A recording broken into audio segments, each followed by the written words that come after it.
ఆ మాట చేత రెండు కూడా ఒకేలాగే 5 ఏళ్ల పాటు పాలన అందించారు. ఇంకా తర్వాత మేము ప్రజల తీర్పు కోసం ప్రజల దగ్గరికి వెళ్ళాం. మేము ఎప్పుడూ అంటుంటాం కదా, ఒక డిసిప్లిన్ స్టూడెంట్, హార్డ్ వర్కరు, పరీక్షకు చదివేటప్పుడు ఎప్పుడు పరీక్ష పెట్టినట్టు సిద్ధంగా ఉంటాడు.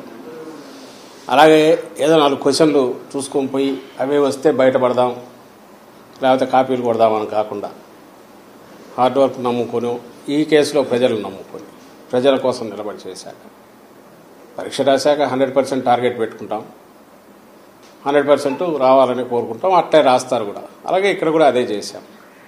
అందువల్ల ఈ ఊహాగానాలకో లేకపోతే బెట్టింగ్ల గురించో ఇంకొక ఏదో సోషల్ మీడియాలో సర్క్యులేట్ చేసుకోవడము, క్రియేట్ చేసుకున్న దానివల్ల ఏం ఫలితం ఉంటుంది అని అనుకోవట్లా. దానివల్ల ఆ తాత్కాలిక ఆనందం పొందాలని వాళ్ళు అనుకుంటే వాళ్ళని అనుకోండి. మేమైతే వాటి జోలికి పోదలుచుకోవాలి.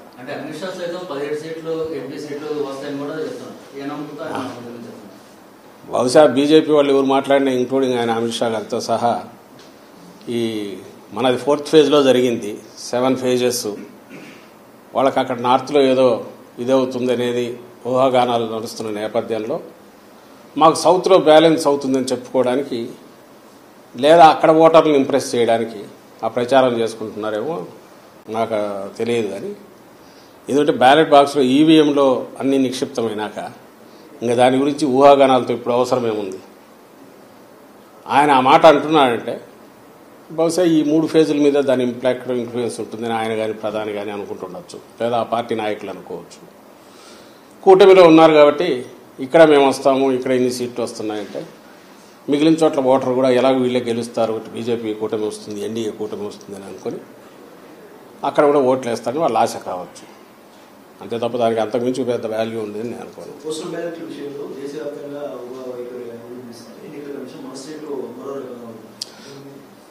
దాని మీదనే రిప్రజెంట్ చేశాం. ఎప్పుడు లేనిది ఈసారి టీడీపీ వాళ్ళు పోస్టల్ బ్యాలెట్ అనగానే ఉద్యోగులంతా జగన్మోహన్ రెడ్డి గారికి వ్యతిరేకము, లేదా వైఎస్ఆర్సీపీ వ్యతిరేకం, వాళ్ళు కాకులు లెక్కలు వేసుకొని, ఉద్యోగులు అనేవాళ్ళు ఈ సమాజంలో భాగము, వాళ్ళు అట్టడుగు వర్గాల నుంచి వచ్చింటారు, వాళ్ళ కుటుంబాలకు సంబంధించిన వాళ్ళు, స్నేహితులు, బంధువులు, వాళ్ళు వ్యవసాయదారులు, లేదా ప్రభుత్వం నుంచి బెనిఫిట్స్ పొందుతున్న వాళ్ళు, అన్నీ ఈ సొసైటీలో పార్ట్గా ఒక ఉద్యోగి అయినా ఈ రియాక్ట్ అవుతాడు తప్ప ఉద్యోగి అనేది క్లాస్ కాదు, అది ఒక క్యాస్ట్ కాదు. అయినా సరే వాళ్ళు ఒకటి ఇమేజ్ క్రియేట్ చేసుకుని ఉద్యోగులంతా దీనికి వ్యతిరేకం కాబట్టి పోస్టల్ బ్యాలెట్లో ఏదో చేస్తారని, దానికి తగినట్టు గతంలో ఎప్పుడు లేని, బహుశా ఏ పార్టీ కూడా అడగదు. ఆ బ్యాలెట్ అనేది ఉంటే చాలు, మిగిలిన ఏది అక్కర్లేదంటూ కూడా ఈ మధ్య రిప్రజెంటేషన్లు ఇచ్చినట్టున్నారు ఆ ఆశతో. కానీ అది చెల్లదు. యాక్చువల్ 19లో అట్లా చూసుకుంటే నాకు గుర్తుండి మా గుంటూరులోనే 6,000 7,000 postal ballot out right cover మీద నంబర్ లేదని రిజెక్ట్ చేసినట్టు నాకు గుర్తు, సీరియల్ నెంబర్ లేదని. అట్లా కూడా చేశారు. ఈసారి ఏమో ఏది వద్దని వాళ్ళే అడుగుతున్నారు. ఈసీఐ ఏ గైడ్ లైన్స్ ఇచ్చినా దేశం అంతా ఎట్టుంటే అట్లా ఫాలో అయితే సరిపోతుంది. మాకైతే దాని మీద ఎలాంటి ప్రత్యేకమైన కోరిక లేదు. అయితే దేశం అంతా ఉన్నది ఇక్కడ ఫాలో కమ్మంటున్నాం. ఇక్కడ ఏదో వేరే డిఫరెంట్గా ఉన్నది, దాని మీద రిప్రజెంటేషన్ కూడా ఇచ్చాం. అది తీసి, ఎందుకంటే that కాంట్రావిన్స్ the spirit of ECI ఇచ్చిన దాన్ని కాబట్టి దాన్ని తీసేయమని అడిగాము.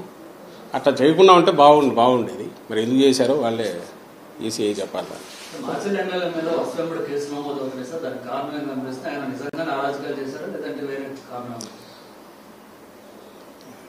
ఇప్పుడు మీరు గమనిస్తే గత 10-15 రోజులుగా అసలు అక్కడ ఏం జరుగుతుంది మాచర్ల అంటే, మాచర్ల సెంట్రిక్గానే మొత్తం ఎల్లో మీడియా కానీ, ఆ పార్టీ కానీ, టీడీపీ కానీ నడుపుతున్నారు, ఒక ఎమ్మెల్యేని టార్గెట్గా పెట్టుకొని. ఈ నేపథ్యంలో 2 చెప్పారు. ఒకటి, ఎన్నికల కమిషన్ అనేది ఏదైతే అంపైరింగ్ రోల్ చేయాలనో ఇక్కడ ఒక నిష్పక్షపాతంగా అటు ఇటు సైడ్ తీసుకోకుండా చేస్తాదనే మా ఆశ, చేయాలనే మా కోరిక. అందుకోసం ఎప్పుడైతే ఎన్నికల కోడ్ వచ్చినప్పటి దగ్గర నుంచి కూడా మీరు గమనిస్తే మా పార్టీ కానీ అధికారంలో ఉన్నప్పటికీ ముఖ్యమంత్రి గారితో సహా డిస్టెన్స్ అయ్యాం అక్కడికక్కడ. అలాగే ఏ నిర్ణయం తీసుకున్నా కూడా ఇద్దరికి సమానంగా ఉండే రకం ఏది తీసుకుంటున్నా కరెక్ట్ అనుకుంటున్నాం. కానీ దురదృష్టవశాత్తు ఈ ఎన్డీఏని కూటమి ఫామ్ అయినప్పటి నుంచి, ఆ తర్వాత పైన ఎక్కడైతే సెంటర్లో బీజేపీ ఉన్నదో అంత పొత్తు పెట్టుకున్నప్పటి నుంచి ఎన్నికల కమిషన్కు బాబు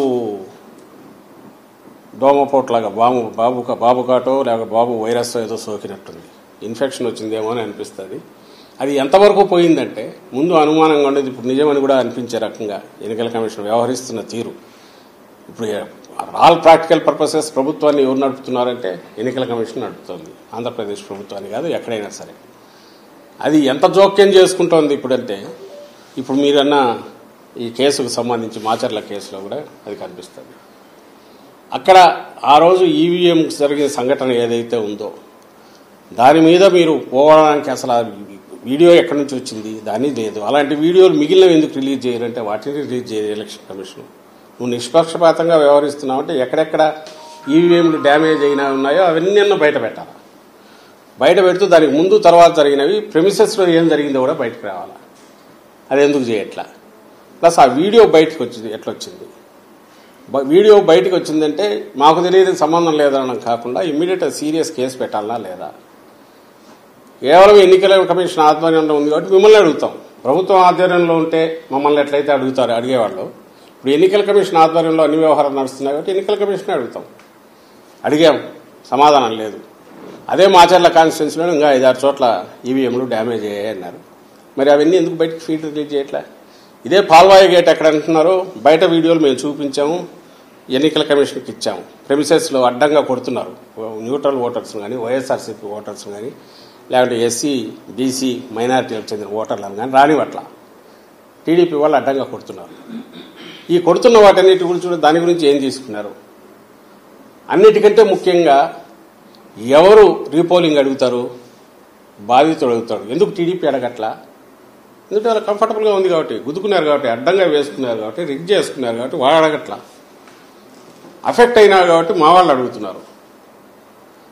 దానికి ఆన్సర్ ఇవ్వాలంటే నువ్వు అన్ని వైపులో చూస్తే తప్ప ఆన్సర్ ఇవ్వలేనప్పుడు ఏకపక్షంగా పోయి కేసు పెట్టి దాని మీద ఇంటీరియం బెయిల్ తెచ్చుకొని అంతవరకు ఎన్నికలు అయ్యేంతవరకు కూడా ఏ యాక్షన్ తీసుకోవద్దని కోర్టు నుంచి తెచ్చుకుంటే, కోర్టును కూడా మోసం చేసే రకంగా కోర్టు డైరెక్షన్ వచ్చిన తర్వాత పాత కేసులు తీసి దాంట్లో మళ్ళీ ముద్దాయిగా పెట్టి 307 పెట్టి ఓ సిఐ 10 రోజులు ఎక్కడ నిద్రపోతున్నాడండి వాడు సిఐ? అతనికి అప్పుడే దెబ్బ తగిలింటే అప్పుడే కదా కేసు ఇది కావాలి. 307 ఇప్పుడు ఎట్లా వచ్చింది?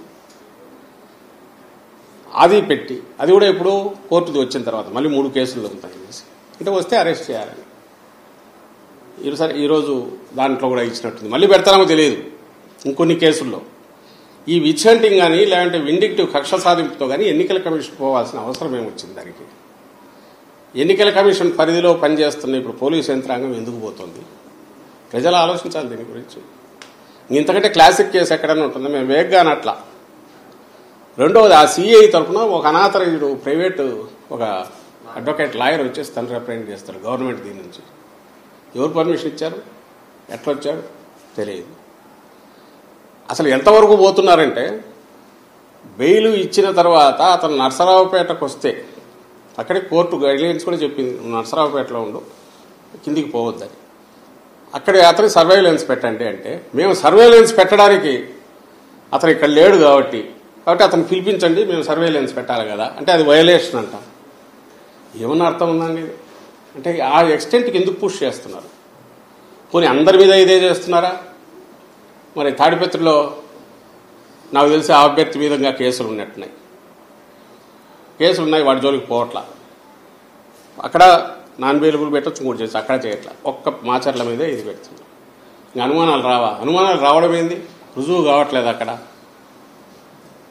పూర్తిగా కక్ష సాధింపుతో చంద్రబాబు ఎట్లంటే ఆయన రిమోట్ కంట్రోల్తో ఆయన కానీ ఆయనకు కావాల్సిన వాళ్ళు కానీ ఆ పార్టీ నాయకులు కానీ అన్నదానికి తగినట్టే ఎన్నికల కమిషను లేదా దాని ఆధ్వర్యంలో పనిచేస్తున్న పోలీసు యంత్రాంగం కానీ ఇతర అధికారులు కానీ పనిచేస్తున్నారేమో, వ్యవహరిస్తున్నారేమో అని ఖచ్చితంగా అనిపిస్తుంది. సో ఈరోజుకు రాలా నిజంగా ఈవీఎం డ్యామేజ్. పోనీ పిఓ ఏమైనా రాశాడా?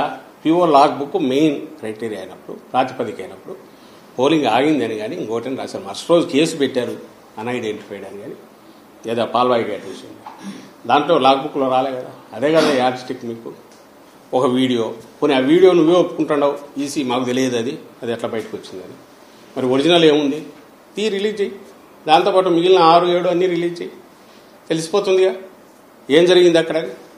మరి అక్కడ కూడా అదే న్యాయం అప్లై చేయాలిగా. పోనీ సహజ న్యాయం ప్రకారం చూసినా రీపోలింగ్ అడిగినవాడు టీడీపీ ఎందుకు రీపోలింగ్ అడగట్లేదు? ఎందుకంటే కంఫర్టబుల్గా ఉంది కాబట్టి. మా అభ్యర్థి ఎందుకు అడిగాడు? అన్యాయం జరిగిందని కాబట్టి. ఏ రకంగా చూసినా, కామన్ సెన్స్తో ఆలోచించిన, రూల్ బుక్ ప్రకారం చూసినా, ఏ రకంగా చూసినా కూడా తప్పుడు దీంట్లోనే ఎన్నికల కమిషన్ కానీ ఆ అధికారులు కానీ పోయినాడు స్పష్టంగా కనపడుతున్నప్పుడు మా డిమాండ్ మళ్ళీ తెచ్చుతున్నాం. ఇప్పటికైనా సరే ఎక్కడెక్కడ ఈవీఎం డ్యామేజ్లు మొత్తం అంతా ఇవ్వండి. అలాగే ప్రెమిసెస్లో జరిగిన గొడవలు కానీ, మా వాళ్ళని తరిమి కొట్టినవి కానీ, అలాగే లా అండ్ ఆర్డర్ బయట జరిగినవి వీడియోలు వేసి చూపిస్తున్నాం, పట్టించుకోవట్లేదు. ఇచ్చాము ఈసీకి. వాటి మీద కూడా ఏవైతే భయభ్రాంతులను చేసే ఓటర్లు ఆడకుండా అవన్నీ కూడా ఎన్నికల ప్రాసెస్ని దెబ్బతీసినట్టే కదా. మరి వాటి మీద ఏం కేసులు పెట్టారు, ఏం యాక్షన్ తీసుకున్నారు? సో ఇవన్నీ ఈ ప్రశ్నలన్నిటికీ ఎలక్షన్ కమిషన్ ఆన్సర్ ఇవ్వాల్సింది. ఏదైతే నేను ఇంతకుముందు అన్నట్టు ఇన్ఫెక్ట్ అయిందో బాబు వైరస్తో, అది ఆన్సర్ ఇవ్వాల్సిన బాధ్యత దాని మీద ఉందని మేము అనుకుంటున్నాం. సార్, మధ్యప్రదేశ్ వర్గంలో మీ పార్టీ కార్యకర్తలు ఇల్లు షాపులు ధ్వంసం చేశారు ప్రత్యర్థులు. వారికి అండగా నిలబడటంలో మీ పార్టీ వైఫల్యం చెందినట్టు కదా. ఎందుకంటే ఒక్క కంప్లైంట్ కూడా వారి నుంచి కూడా కాదు. ఎక్కడక్కడ ఎవరినన్నా ఉండనిస్తున్నారా? ఓ టెర్రర్ క్రియేట్ చేశారు. టెర్రరు విచిత్రంగా ఏంటంటే ఎవరైతే ప్రొటెక్ట్ చేయాలనో వాళ్లే క్రియేట్ చేశారు. ఊళ్ళు వదిలిపోవాల్సి వస్తుంది. నాయకులందరినీ ఏదైనా హౌస్ అరెస్ట్ అన్నా చేస్తున్నారు, లేదా కేసులు అడ్డంగా కేసుల్లో అన్నా బుక్ చేస్తున్నారు. ఈరోజు కేసులు చూసినా ఇప్పుడు పోలింగ్ అయిపోయిన తర్వాత ఇప్పుడు బైండ్ ఓవర్ చేయడం కండి, బైండ్ ఓవర్ రౌడీ షీట్లు ఇప్పుడు ఓపెన్ చేస్తున్నారు. పేర్లు ఇక్కడ నుంచి ఎక్కడెక్కడ టీడీపీ ఆఫీస్ నుంచి పోతే వైఎస్ఆర్సీపీకి సంబంధించిన వాళ్ళకి చేసేస్తున్నారు. దాని గురించి అది చాలా న్యాయబద్ధంగా జరుగుతుందని చెప్పడానికి ఆ ఎల్లో మీడియా రెడీగా ఉంది. వీడు ఒక బ్యానర్ వేస్తాడు, పద్దనే దాని మీద ఒక కేసు తయారవుతుంది, కొన్ని సెక్షన్లు పెడతారు. ఇంకో పక్క అన్యాయం జరుగుతుందని వాళ్ళే రాస్తారు.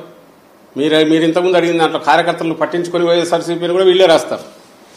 అసలు పట్టించుకోవడానికి అక్కడ ఎవడన్నా ఉండే పరిస్థితి రాకుండా అడ్డంగా వెంటబడి టెర్రర్ క్రియేట్ చేసేది వీళ్ళే చేస్తారు, తమ చేతుల్లో ఉన్న అధికారులను వాడుకొని. ఈ అంతా కూడా ఈ షార్ట్ టైం. నేను మళ్ళీ చెప్తున్నా, ఈ తాత్కాలికంగా 4 రోజులే. ఈ 4 రోజుల తర్వాత మళ్ళీ ఎలాగో రిజల్ట్స్ వస్తాయి. జగన్మోహన్ రెడ్డి గారు మళ్ళీ ప్రమాణ స్వీకారం చేస్తారు. ప్రమాణ స్వీకారం చేసిన తర్వాత ఇవన్నీ రికార్డు చేసి చూసుకుంటాం ఎక్కడెక్కడ అన్యాయం జరుగుతుంది. మేము అన్యాయం ఎవరికి చేయదలుచుకునే పార్టీ కాదు.